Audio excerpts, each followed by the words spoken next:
स्वागत है दोस्तों आपके अपने चैनल आरटी एजुकेशन में। चैनल को लाइक शेयर एंड सब्सक्राइब ज़रूर करें फ्रेंड्स। आज हम आपको ट्रिक के माध्यम से बताने जा रहे हैं कि अधिगम के सिद्धांतों का प्रयोग किसने किस पर किया है। अधिगम के सिद्धांतों को बताने से पहले ये जानना बहुत ही ज़रूरी है कि किसने किस पर प्रयोग किया। तो आइए फ्रेंड्स देखते हैं। पावलोव ने कुत्ता छोड़ा, ये वही ट्रिक है जिससे जिससे आपको पता चलेगा कि किसने किस पर प्रयोग किया। पावलोव ने कुत्ता छोड़ा, थॉर्नडाइक की बिल्ली पर, स्किनर का चूहा मर गया, कोहलर के चिंपैंजी पर। देखिए थ्योरी यूजेस देखिए। पावलोव ने कुत्ता छोड़ा, यानी पावलोव ने किसके ऊपर प्रयोग किया है? कुत्ते पर प्रयोग किया है। फिर इसकी थॉर्नडाइक की बिल्ली पर, यानी थॉर्नडाइक ने बिल्ली पर प्रयोग किया है। स्किनर का चूहा मर गया, यानी स्किनर ने चूहे पर प्रयोग किया है। कोहलर के चिंपैंजी पर, कोहलर ने चिंपैंजी पर प्रयोग किया है। कोहलर ने सुल्तान नामक चिंपैंजी पर प्रयोग किया है। और पावलोव ने कुत्ते की लाल ग्रंथि का ऑपरेशन करके तब उसने इस पर अधिगम के सिद्धांतों का प्रयोग किया है और उसके बारे में बताया है। तो आइए फ्रेंड्स, हम सबसे पहले देखते हैं थॉर्नडाइक के सिद्धांतों के बारे में। थॉर्नडाइक के अधिगम सिद्धांतों के बारे में पढ़ेंगे फ्रेंड्स।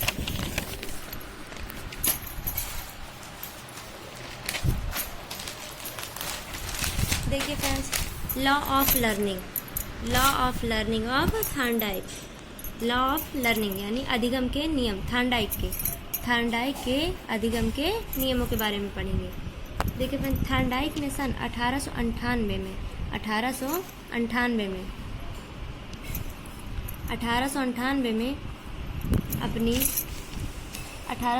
में उसने अपनी प्रसिद्ध पुस्तक उसकी कौन है? Animal intelligence. कौन सी पुस्तक है फ्रेंड्स? एनिमल इंटेलिजेंस में उसने अपना अधिगम सिद्धांत प्रस्तुत किया। सबसे पहले उसने किसको प्रस्तुत किया है? अधिगम का सिद्धांत एनिमल इंटेलिजेंस पुस्तक में उन्होंने प्रस्तुत किया है। इन्हें विभिन्न नामों से जाना जाता है, यानी थॉर्नडाइक के अधिगम के सिद्धांतों के विभिन्न सारे नाम हैं। जैसे उद्दीपक अनुक्रिया का सिद्धांत, उद्दीपक अनुक्रिया या उद्दीपन अनुक्रिया सिद्धांत एक ही फ्रेंड। जैसे क्वेश्चन में आ सकता है उद्दीपक अनुक्रिया का सिद्धांत किसने दिया है, तो आप सीधे से कहेंगे थॉर्नडाइक ने दिया है। जैसे इसी को कहते हैं संयोजनवाद का सिद्धांत, अधिगम का सिद्धांत या प्रयास एवं त्रुटि का सिद्धांत। प्रयास एवं त्रुटि का सिद्धांत किसका सिद्धांत फ्रेंड्स? प्रयास एवं त्रुटि का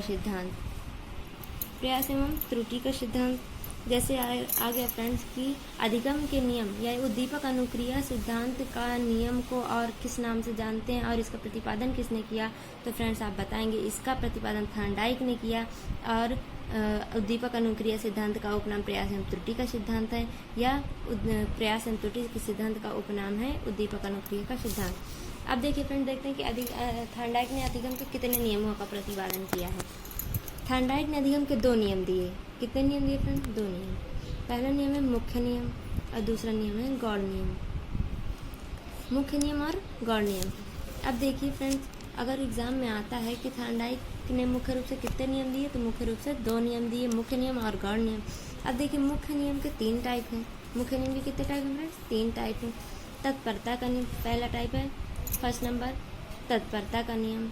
दूसरा है अभ्यास का नियम। सी नंबर है प्रभाव का नियम। ये क्या हो गए? मुख्य नियम के 3 टाइप हो गए।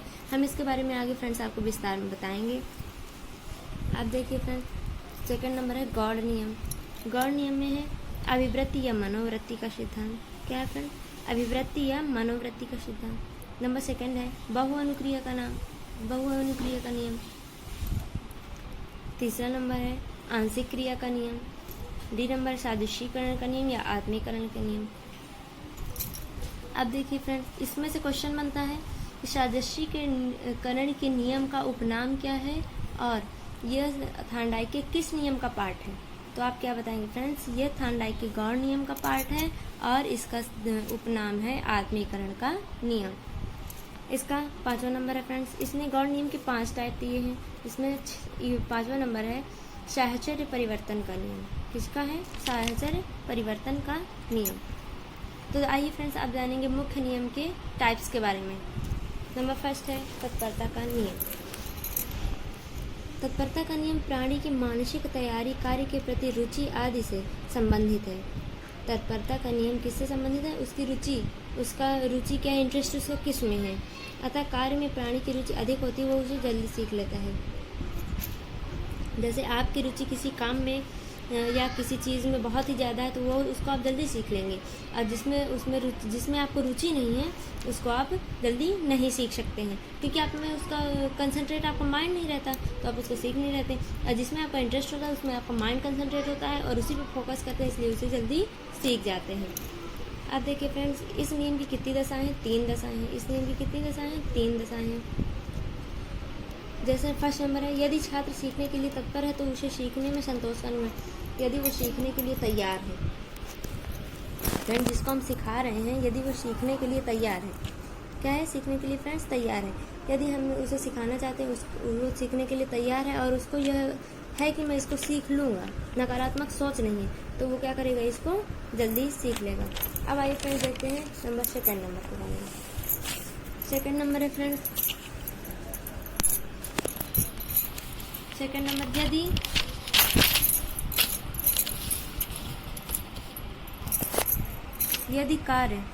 यदि छात्र सीखने के लिए तत्पर है और उसे सिखाया नहीं जाता तो वह असंतोष का अनुभव करता है।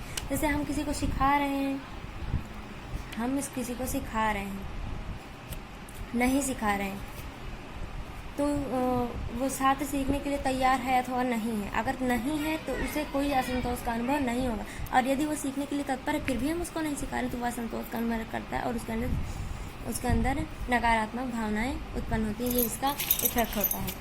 अब देखिए फ्रेंड्स, थर्ड नंबर है इसका।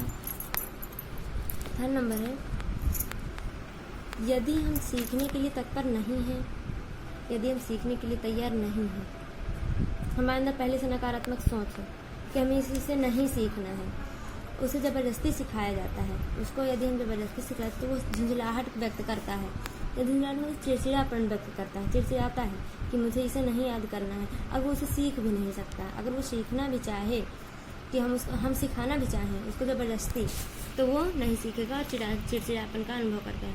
अब देखिए फ्रेंड्स, इसका बी नंबर है अभ्यास का नियम। इसका नियम है अभ्यास का नियम। अभ्यास के नियम किसी क्रिया को बार बार दोहराने से दृढ़ होती है।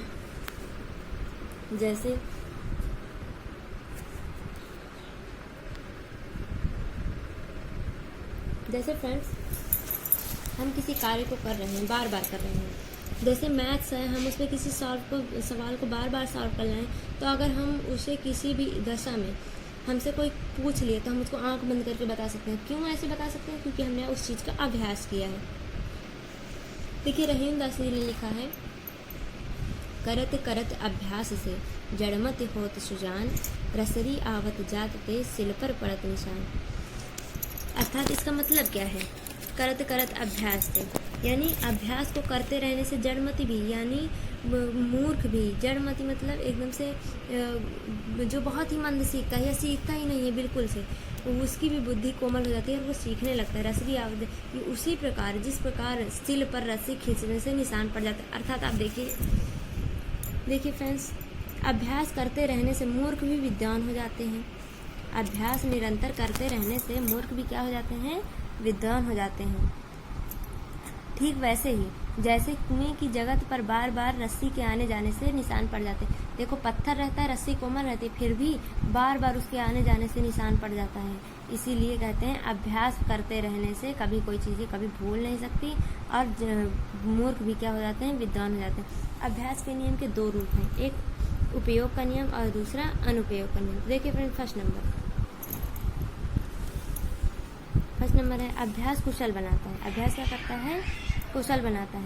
यदि हम किसी कार्य को बार बार अभ्यास करते हैं, यदि हम किसी कार्य का बार बार अभ्यास करते हैं तो हम उसमें कुशल हो जाते हैं। बार बार अभ्यास करते हैं, हम उसमें कुशल हो जाते हैं, हमसे वो चीज़ अच्छे से बनने लगते हैं, हम उसे अच्छे से सीख जाते हैं। अतः बिना अभ्यास से कुछ भी पाना संभव नहीं है।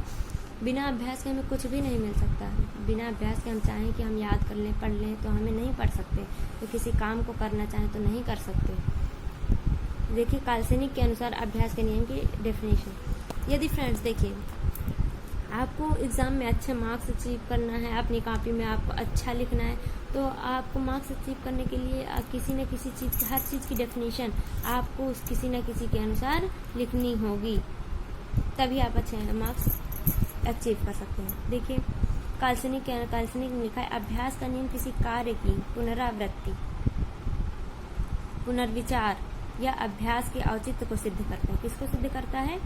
पुनर्विचार और औचित्य को सिद्ध करता है। अभ्यास का नियम किसी कार्य को बार बार दोहराने से औचित्य रखता है। किससे रखता है औचित्य? बार बार दोहराने से। तब देखिए फ्रेंड्स इसका सेकंड नंबर है फ्रेंड्स अनुप्रयोग का नियम। उपयोग का, ये अनुप्रयोग का। इस नियम का अर्थ है यदि हम सीखे हुए कार्य का अभ्यास नहीं करते तो हम उसे भूल जाते हैं। क्या हो जाते हैं? भूल जाते हैं।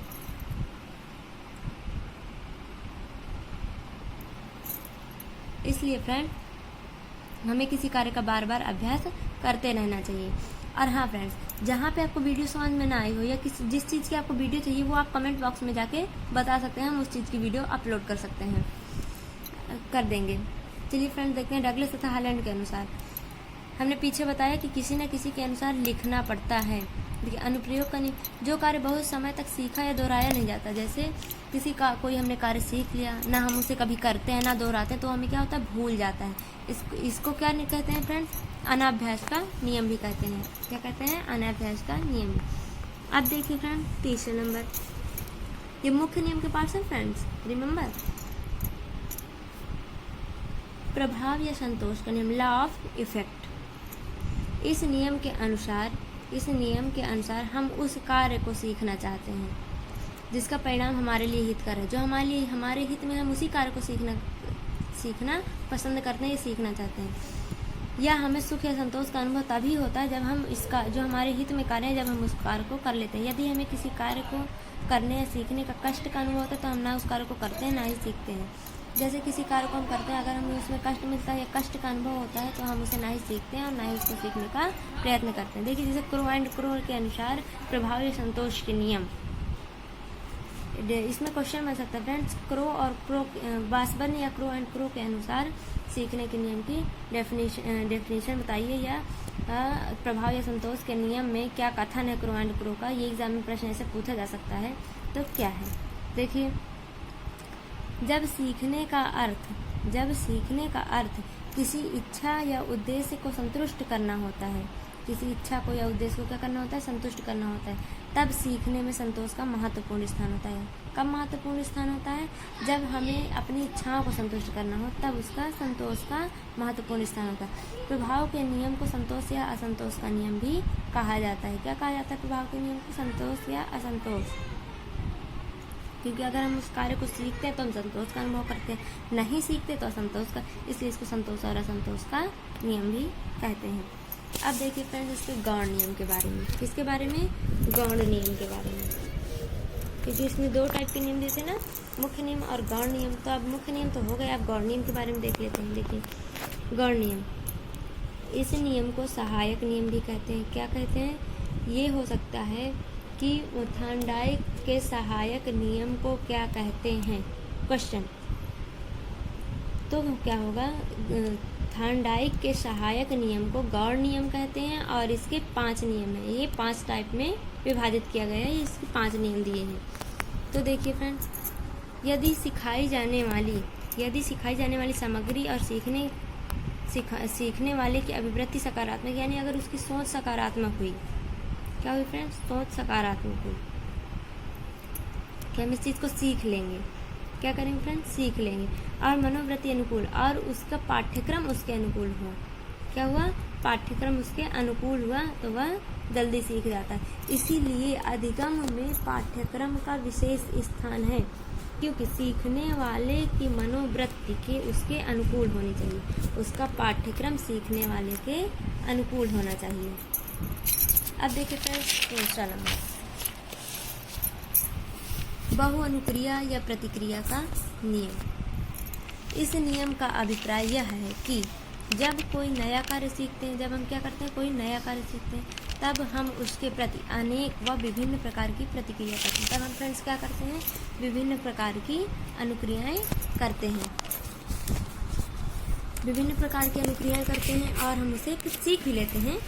ऐसा नहीं है फ्रेंड्स कि हम उसको सीख नहीं पाते, हम उसको सीखते हैं, लेकिन उसमें देखिए हम कई सारी अनुक्रिया करते हैं, अच्छी बुरी, या मतलब कि हम उसको सीखने के लिए पूरी तरह से प्रयत्नरत होते हैं, पूरी तरह से प्रयत्नरत होते हैं, तभी हम विभिन्न प्रकार की प्रतिक्रिया करते हैं।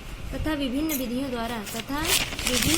द्वारा कुछ समय तक प्रयत्न करने के बाद हमें उसे सीखने की विधि क्या हो जाती है, मालूम हो जाती है।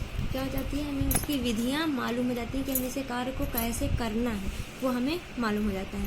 प्रयत्न और भूल द्वारा सीखने का सिद्धांत इसी नियम पर आधारित। अब देखिए फ्रेंड्स, इससे न्यू क्वेश्चन है कि प्रयत्न और भूल का सिद्धांत, प्रयत्न और भूल द्वारा सीखने का सिद्धांत इसी नियम पर आधारित है।